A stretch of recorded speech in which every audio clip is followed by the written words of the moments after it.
being here. First, I would like to make mention of the fact that we were really grateful for His Royal Majesty for receiving our president, especially so that today is a Buddhist holiday here in Cambodia. The holiday is intended to honor the saints of their faith, and the king is one of the saints of Cambodia, on account of which he normally is supposed to be in retreat. But he took this as an exception to meet with our president, whom he considers as a very important person. And so we're very grateful for that. And we had requested only for us for a working visit in coming over to Cambodia, but the government had elevated it into a full state visit. So again, this is one of the significant features of the visit of the president here in Cambodia. We had earlier a bilateral meeting with His Royal Majesty.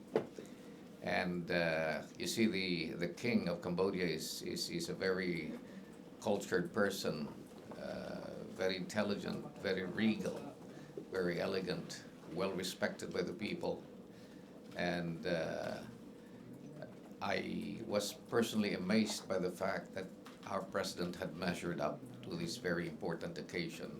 The president himself was also very regal, very elegant, and very gentle in so far as his engagements with His Royal Majesty this morning. So we're very happy about this. Of course, the substantive aspect of the visit will come in this afternoon when we will be meeting with the Prime Minister himself, Mr. Hun Sen, and the other officials of government. But this morning was an exchange of pleasantries with the two chiefs of state, and we were also fortunate to go to the historic monument where the president had laid wreath to the Independence Memorial here in Cambodia, as well as thereafter to lay a wreath on the King Father, the former king of Cambodia, Norodom Sihanouk. So that was the activity for this morning, and we are very happy that it went very smooth and very successfully. Thank you. Okay. Secretary. There are going to be 4 MOUs that are going to be signed during this particular state visit. And we'd like to ask now Ramon Lopez to elucidate on trade. Yes, good morning, everyone. So for trade and industry and investments, we look forward to this afternoon's meeting as we meet with our counterparts, especially Minister Pan Sorasak of the Ministry of Trade of Cambodia. As you know, he has been part of the discussions in ASEAN as well as the ASEAN RCEP. So this is one of our agenda, just to discuss how we can push forward the discussions in ASEAN RCEP when we reconvene towards March next year. And as well as discuss possible trade opportunities. As you know, we are exporting a lot of products to Cambodia, mostly in the areas of automotive parts, ignition wiring, medicaments, a bit of apparel, and then other products that we import as well from Cambodia would be products where they're also good at. Apparently, they are good, of course, in as well as in garments and other personal care products. We also import from them some semiconductor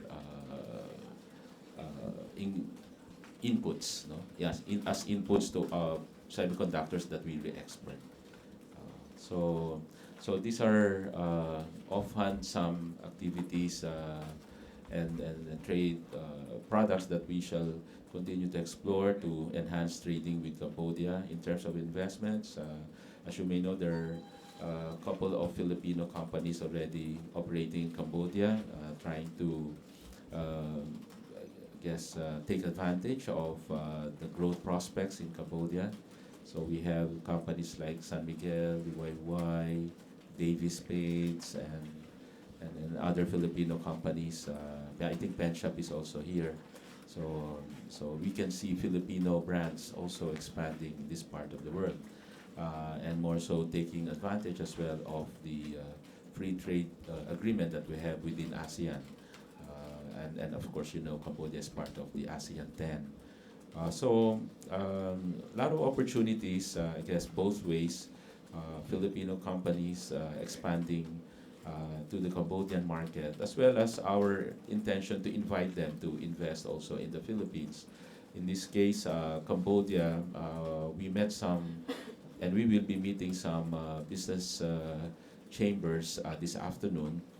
There will be some business calls this afternoon, both from Cambodian investors looking for opportunities for investments in the Philippines, and as well as Filipino companies based here in Cambodia. So at the same time, looking at Cambodian businessmen investing in the Philippines. They are usually interested in the areas of tourism projects, resorts, finance. So there are financing companies also operating in the Philippines. So, but that's it for now. We'll be reporting back later on the outcome of the discussion with the private sector. Thank you. Thank you, Secmon. Another MOU will be regarding tourism, and we'd like Secwan to just give us a few pointers regarding that. We'll focus on air connectivity. We would like to have a direct flight from Phnom Penh to the Philippines, because right now we don't have one. What we have is from Siem Reap, Cebu Pacific fly Siem Reap to Manila, and none from Phnom Penh. And we would like, and because of this, if we have a direct flight, I'm sure the the arrivals of Cambodian people to the Philippines will increase, because right now what we have is only around 2,000 to 3,000 a year. Unlike for Filipinos going to Cambodia, it's around 70,000. It's not balanced. And we would also like to invite media people and tour operators to come to the Philippines, so they would know our country, and so they could promote our country. And next is investors. We would like investors to come to our country and invest on hotels and resorts. And last is exchange of students and professionals, so they would know about more of our country. I think that would be our focus on the memorandum of understanding, and we'll give you a copy of that once we have it signed. Thank you, Sec Wanda. We'd like to ask now Sec Bello to give some pointers. Thank you, Sec Ernie. I was informed earlier this morning that the MOU or MOA was presented to Secretary Yasay, because we don't have a polo office here. And since they have the consulate here, they referred the matter to Sec Yasay. So I'm not aware of the contents of the memorandum of agreement. But I presume that the reason for that is that we don't have much problem about our OFWs here. In fact, there are more OFWs as far as Asian countries are concerned. So probably the memorandum of agreement that will be signed by Secretary of Foreign Affairs, Yasay, will be on foreign affairs matters, not on labor matters.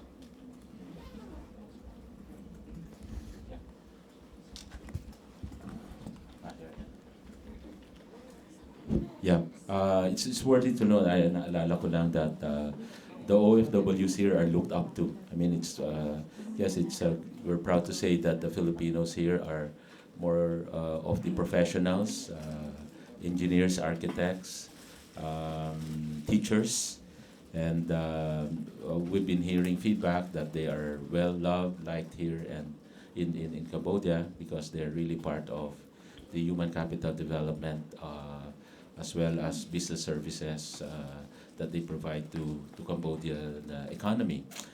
In that regard, also, we consider that as one export bright spot. In other words, providing professional services to Cambodian businesses, no? That likes of what we mentioned: construction, engineering, architecture. When it comes to products, I might have to add also, apparently we have good potentials for cosmetic products as well. And since Cambodia is an agriculture country, aside from what we mentioned earlier, there's a good market here for Philippine-made fertilizers. No? So these are just other products that we can promote here in Cambodia. Thank you, sir. Thank you. We'll open the floor now for a few questions and for a few questions. Tina of Philippine Star.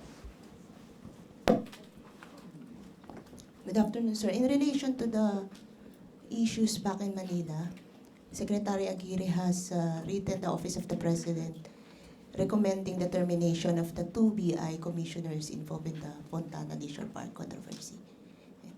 Any confirmation or any action taken by the Office of the President, sir? All right. I conferred with ES, Executive Secretary, and he said they have not yet officially received the letter. So, but anyway, what will happen is the letter will have to be verified, will have to be validated, and then once verified, it will be referred to the Office of the President, to the President himself, and they will await action regarding the matter.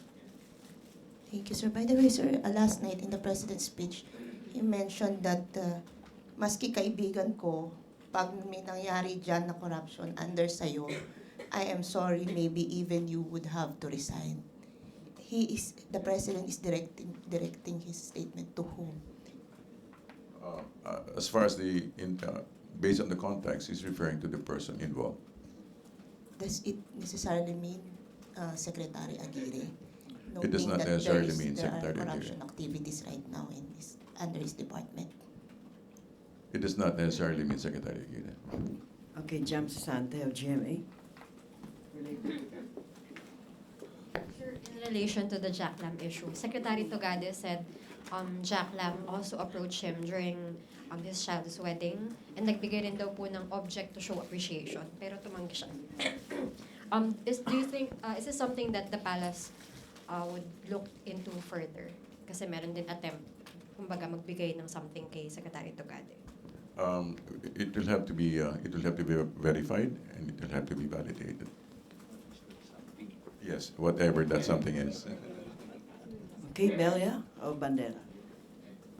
So going back dun sa extortion allegations against BOC officials, is it alarming that despite the campaign of the President, and then we have only 6 months in our term, pero ganito yung nangyayari na parang walang takot yung mga officials despite alam naman natin na sinasabi ni Pangulo na talagang ayaw niya ng corruption, pero ganito pa rin ang ginagawa sa BOC.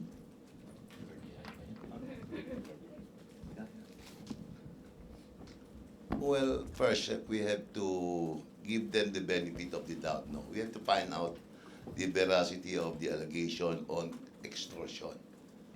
Now, as you said, if it is true that they were involved in extortion, I think the only honorable thing for them to do is to leave their office to save the president the burden of dismissing them. But having said that, you know for a fact that the crusade of the president is anti-corruption. So it's not a guarantee, no? Kasi the very reason why the president has gone into this crusade is because of the reality that corruption pervades the government, especially before he came in. Kaya niya diniin yung kampanya niya against corruption.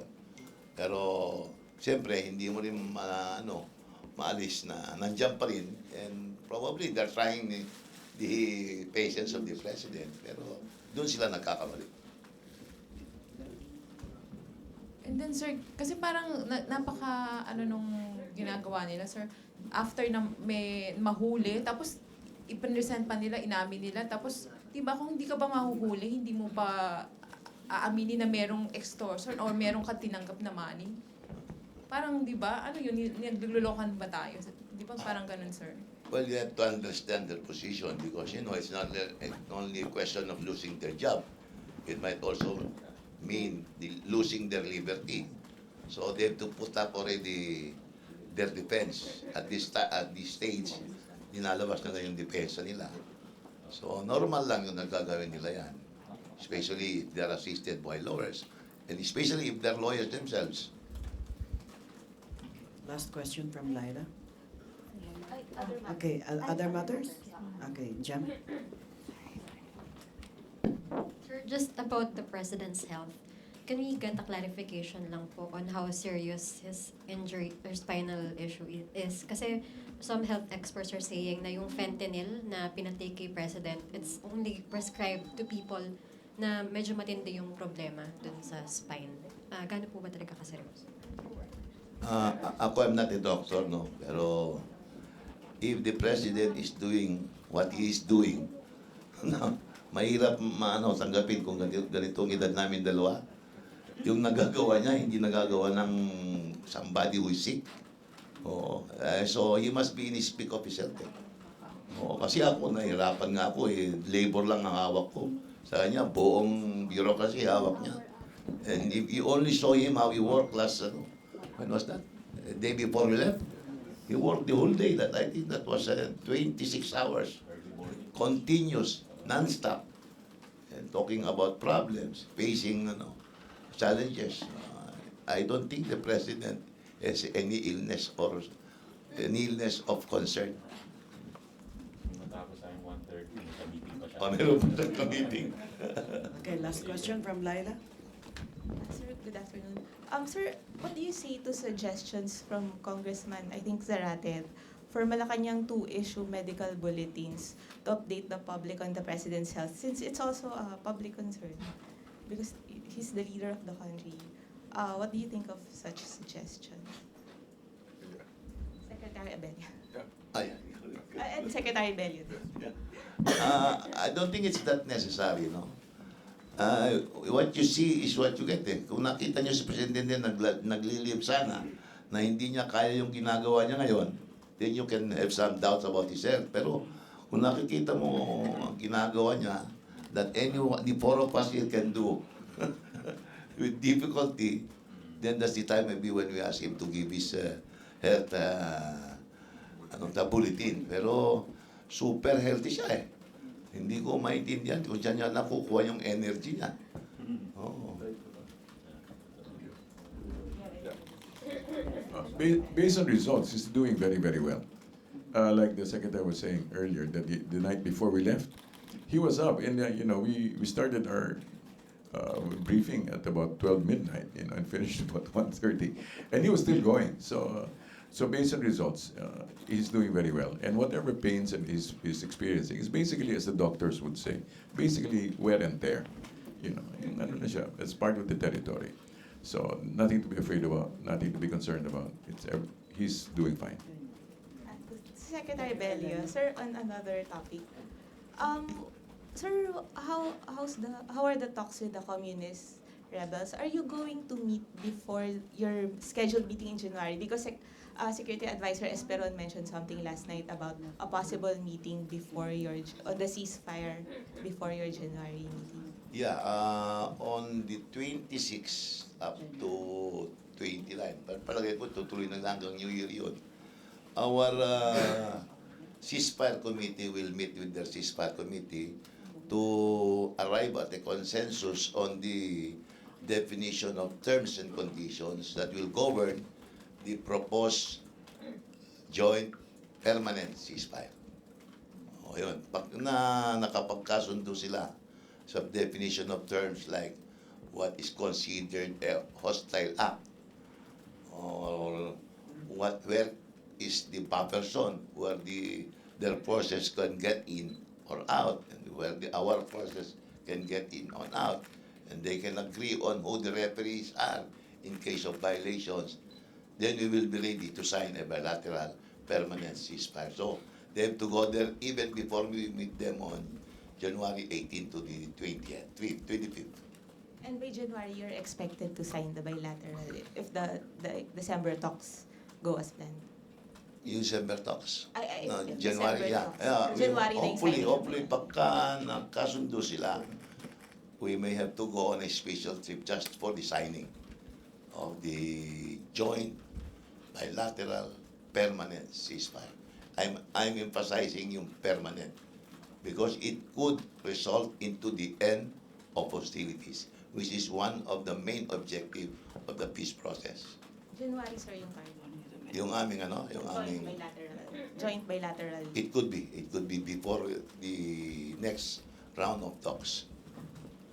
Thank you so much, Secretary Bello, Secretary Lopez, and Secretary Wanda, and of course, Spokesperson Secretary Abella.